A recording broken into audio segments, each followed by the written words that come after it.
Good morning, everyone. Today, I would like to talk to you about my second precipitous labor story.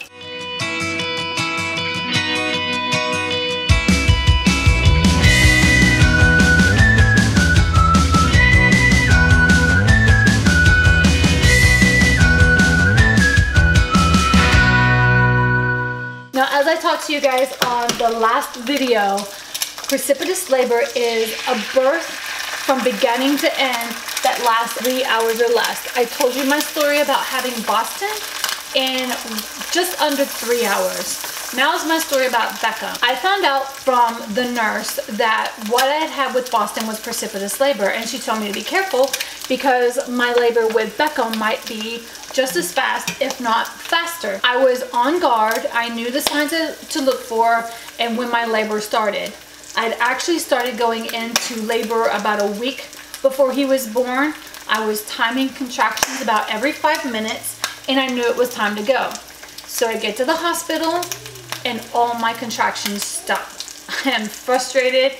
It's 1 o'clock in the morning. I got Brian out of bed. Boston wasn't here. He was at a grandparent's house just in case if I did go into labor.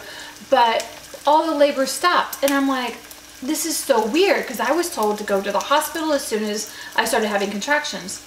Fast forward to a week later, I'm now having Braxton Hicks contractions, and I am disregarding them because they were the same as what they were a week before when I went to the hospital and nothing happened, even though his due date was about 5 days from that evening. I was determined that I wanted him to come that Friday night, so we had called Brian's parents and told them to come to the mall with us, that we were going walking.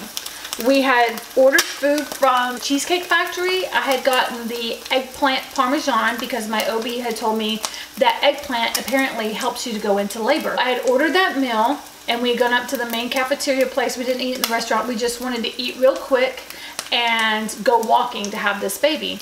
Well, when my husband had gone into Cheesecake Factory to get our food, I started having real strong Braxton Hicks contractions. I looked at my husband and said, the baby may come tonight. And he was like, yeah, okay. And we blew it off.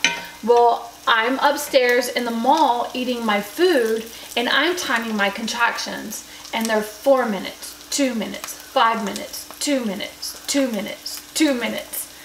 And my mother-in-law is looking at me and she goes, Bridget, these are all 2 minutes apart.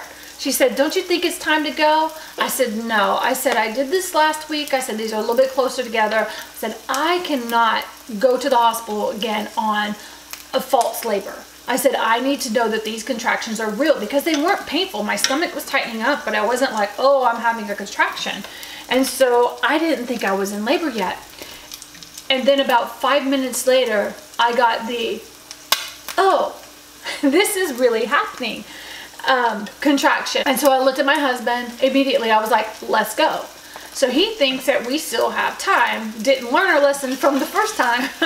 But we're walking out to the truck. He is outside getting the car seat to give to my father-in-law so that they can take Boston, and Brian and I are free to go to the hospital. Well, he's sitting out in the back of the truck having, I don't know, heyday, having a good time, talking about how we're going to have the baby tonight. And I'm like, I'm in full-on labor. And I'm getting scared because I don't know if I have time to get to the hospital at this point. My entire labor at that point had probably been about an hour, and I only realized that I was in labor for the previous 15 minutes. My mind is going 100 miles an hour because this is happening faster than what had happened with Boston. Brian gets in the car, and I'm like, let's go now. We're about 10 minutes away from the hospital.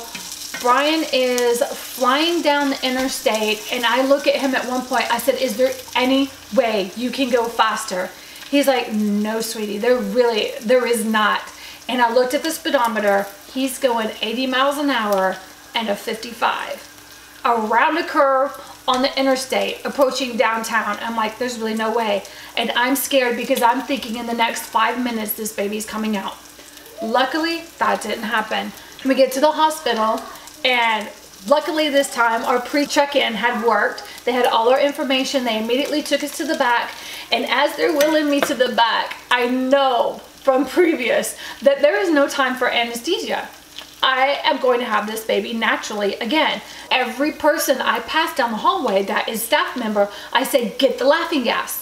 Get the laughing gas, bring it to my room. Bring it to my room now. There's no time, go get it. And they're all looking at me, laughing at me, like, who is this lady?